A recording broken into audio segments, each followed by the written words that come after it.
안녕하세요, 고창섭 PD입니다.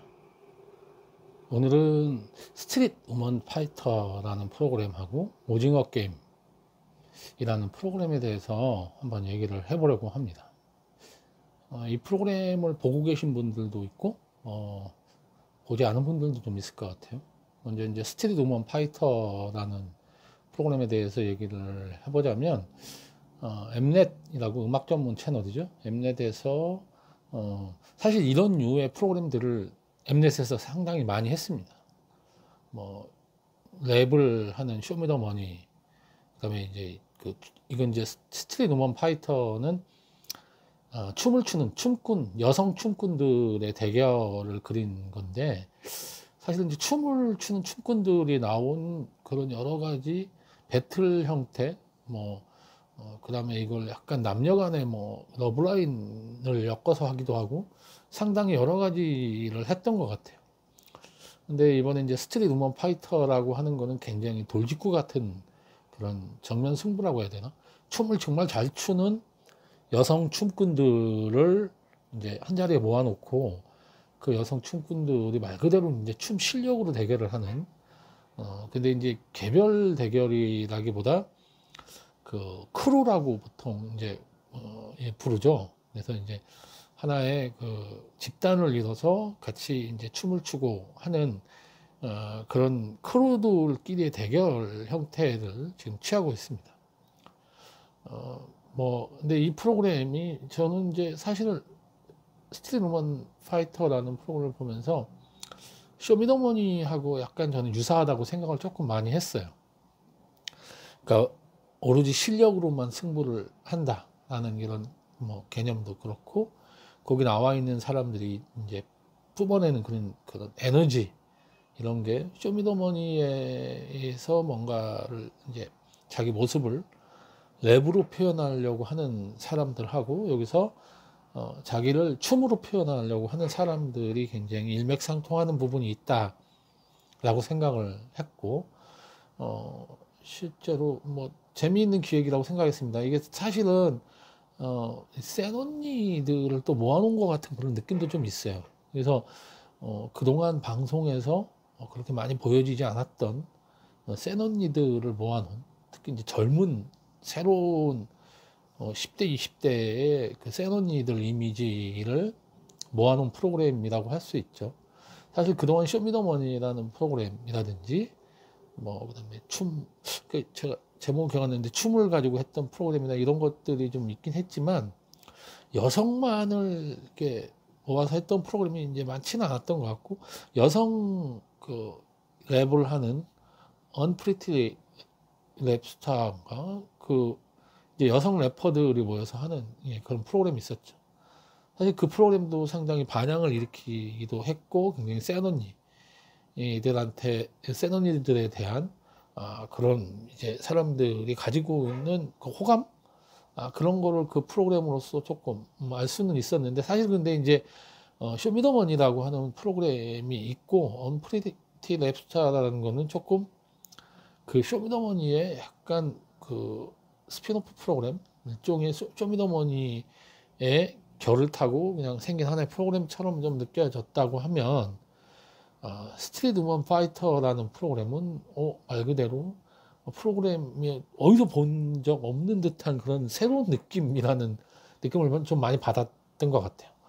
여성 출연자들로 이루어진 그 여성들끼리의 뭔가 그 대결, 거기서 주는 그런 새로움, 남자들끼리의 대결하고 또 다른 그런 느낌이 있고, 또 완전히 실력으로만 승부를 하는, 그러니까 외모라든지 나이라든지 이런 걸 다 버리고 오로지 춤 실력 가지고만 경쟁을 한다라고 하는 것도 쇼미더머니에서 보여주는 실력으로 뭔가 랩만으로 승부를 한다라는 그런, 물론 결국은 인기 투표라고 할 수도 있지만 그러면서 상당히 신선했고, 근데 이제 저는 이걸 보면서 이게 언프리티 랩스타도 성공을 했다고 할 수 있지만 그렇게까지 엄청난 반향을 일으킨 프로라고는 할 수는 없기 때문에 이 프로그램에 대한 사람들의 반응이 어떨까, 그리고 어떤 사람들이 좋아할까, 이 프로그램을 이렇게 생각을 했는데, 실제로 이 프로그램이 굉장히 반응이 지금 좋습니다.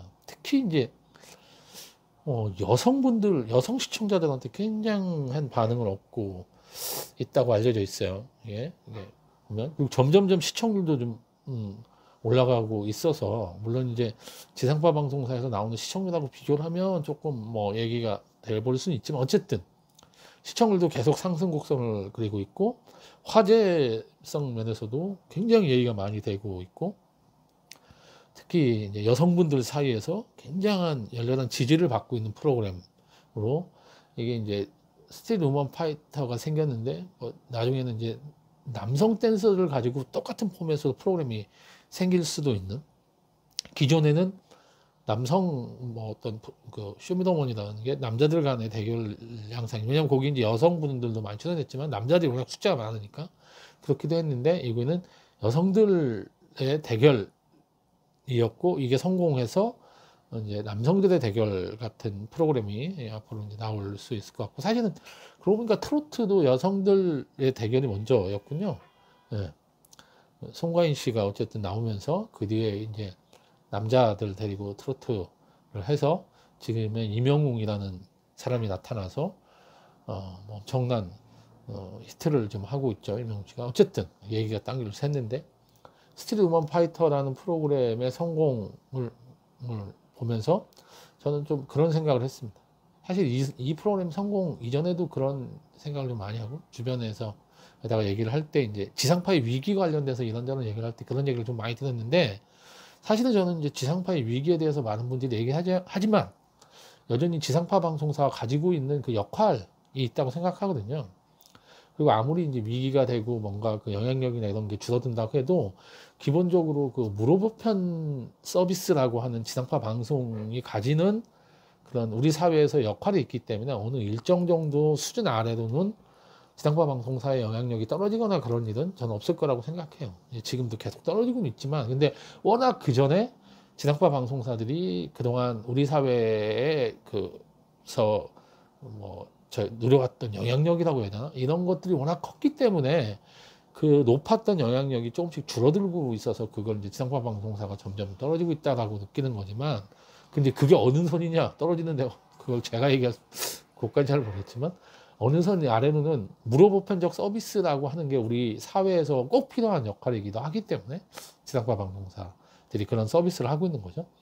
그래서 그런 수준은 최소한 지켜갈 거고, 그 다음에 지상파 방송사의 뭐 인력이 사실 올드화되고 뭐 그런 건 사실이긴 하지만, 여전히 좋은 인력들이 있기 때문에 일정 정도 수준에서 자기들의 역할을 할 수 있을 거다라고 생각을 합니다. 그럼에도 불구하고 사실 그런 부분이 있는 것 같아요. 그동안 지상파 방송사가 우리 사회의 문화라든지 우리 사회의 컨텐츠, 동영상 컨텐츠의 트렌드를 주도했다고 하면, 이제 주도권이 완전히 넘어갔구나. 더 이상 지상파 방송사, 그건 뭐 KBS, 제가 다니는 KBS만의 얘기는 아니고 MBC, SBS 전체를 다 통틀어서 지상파 방송사가 이제 동영상 컨텐츠의 트렌드를 주도하는 거는 이제 힘들어진 게 아닌가, 뭐 그런 생각이 듭니다. 스트리트 우먼 파이터도 그렇고, 뭐 최근에 사람들이 관심을 갖고 있는 대부분의 그 동영상 콘텐츠들이 사실은 지상파 방송사에서 만든 콘텐츠들이 아닌 경우가 거의 대부분인 것 같아요. 심지어는 제가 얼마 전에 동영상 영상에서도 얘기를 드린 것처럼, 유튜브 콘텐츠, 그러니까 유튜브에서 이 동영상을 보는 사람을 타겟으로 만든 그런 컨텐츠들이 시대의 흐름을 주도하는 컨텐츠가 되기도 하는 세상이 됐으니까, 그런 면에서 이제 동영상 컨텐츠 시장의 흐름이 완전하게 달라지고 있다. 그리고 새로운 흐름을 만들어가는 건 새로운 플랫폼이나 새로운 컨텐츠 크리에이터들이 그 흐름을 주도하고 있는 게 아닌가라는 생각이 사실 스트리트 우먼 파이터라고 하는 거를 보면서 좀 들고 있고요. 그 다음에 이제 제가 여기 이제 스트리트 우먼 파이터하고 오징어 게임이라는 이거를 검색을 한번 해볼까 해놨는데, 이 드라마 뭐 혹시 좀 보신 분들이 있는지 잘 모르겠어요. 오징어 게임이라고 하는 드라마. 이게 사실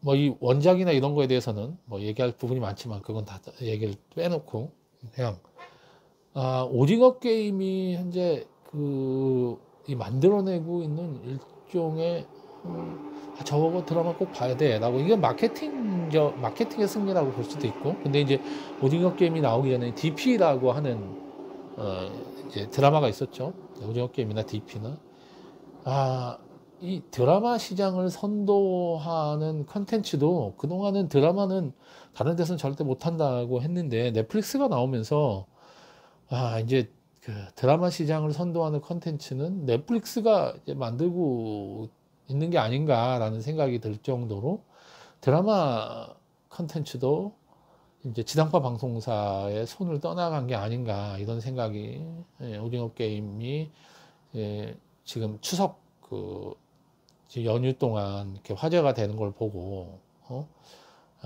이 컨텐츠에서 예능, 뭐 교양 다큐뿐 아니라 드라마 쪽 컨텐츠까지도 이제는 지상파 방송사가 주도하던 시대는 이제 끝났다라는 생각을 실제로 좀 많이 했습니다. 이게 뭐 오징어 게임이 재밌냐 재미없냐는 건 또 딴 문제고, 사람마다 이제 이거에 대해서 판단은 좀 다르실 테니까 그렇긴 한데, 어쨌든 화제가 되고 있고 뭔가 트렌드를 주도하고 있다라는 거는 우리가 부정할 수 없는 것 같아요. 바로 얼마 전에 이제 넷플릭스에서 했던 드라마인 DP도 그렇고, DP는 우리 군대 문화에 대해서 다시 한번 이제 생각해 보게끔 하는 그런 정도로 사회에 영향력을 주는 그런 드라마로서의 역할, 이건 그동안 지상파 방송의 드라마들이 해왔던 역할인데, 이런 역할들이, 컨텐츠가 우리 사회에 영향을 주는 그런 역할들이 이제 굉장히 지상파 방송사를 떠나서 다른 쪽으로 넘어가고 있고, 그런 부분에서 컨텐츠 산업, 한국의 컨텐츠 산업이 굉장히 크게 변하고 있다. 그리고 앞으로 사실은 이제 이 OTT 얘기를 하면서, 지금 OTT에 관심, 젊은 분들이 특히 넷플릭스 때문에 그렇겠지만 OTT에 관심이 많다고 얘기를 하면서 OTT에 대해서 뭐 여러 가지 얘기를 하는데, 제가 그런 얘기를 어떤 분한테 한 적이 있거든요. OTT가 지금 뭐 물론 잘 나가고 있고 컨텐츠 시장을 주도하고 있지만 OTT 다음은 과연 뭘까라는 걸 생각해 봤을 때 어떤, 지금 넷플릭스가 계속 이런 주도권을 유지하고 있을까? 사실은 한국의 통신사라든지 한국의 게임사들이 상당한 자본력을 가지고 있고, 그 다음에 동영상 컨텐츠 시장에 진출을 하기 위해서 굉장히 여러 가지 준비를 하고 있는 걸로 제가 알고 있거든요. 그래서 또 시장이 굉장히 격변하면서 우리가 OTT, 넷플릭스 이렇게 알고 있던 그런 시장 자체가 또 몇 년 사이에 크게 또 바뀌는 세상이 올 수도 있다라는 얘기를 좀 드린 적이 있어요. 저는 사실 통신사하고 게임사들의 움직임에 대해서 굉장히 관심을 가지고 좀 볼 필요가 있다라고 생각을 하는 편이거든요. 그리고 OTT 쪽에서 쿠팡 플레이의 움직임도 굉장히 예사롭지 않다라고 생각을 하고 있습니다. 그래서 OTT와 관련된 얘기는 다음에 또 제가 드릴 시간이 좀 있을 것 같고, 오늘은 이제 이 새로운 컨텐츠의 주도권을 뭔가 잡아가는 그런 컨텐츠들이 지상파 방송사가 아닌 다른 곳에서 지금 나오고 있는 현상이나 이런 거를 전에도 생각을 했지만 추석 연휴 때 좀 더 뼈저리게 느끼게 돼서 이 영상을 찍게 됐습니다. 예, 오늘 좀 줄이고 다음에 또 다른 재미있는 주제로 얘기를 드리도록 하겠습니다. 들어주셔서 감사합니다.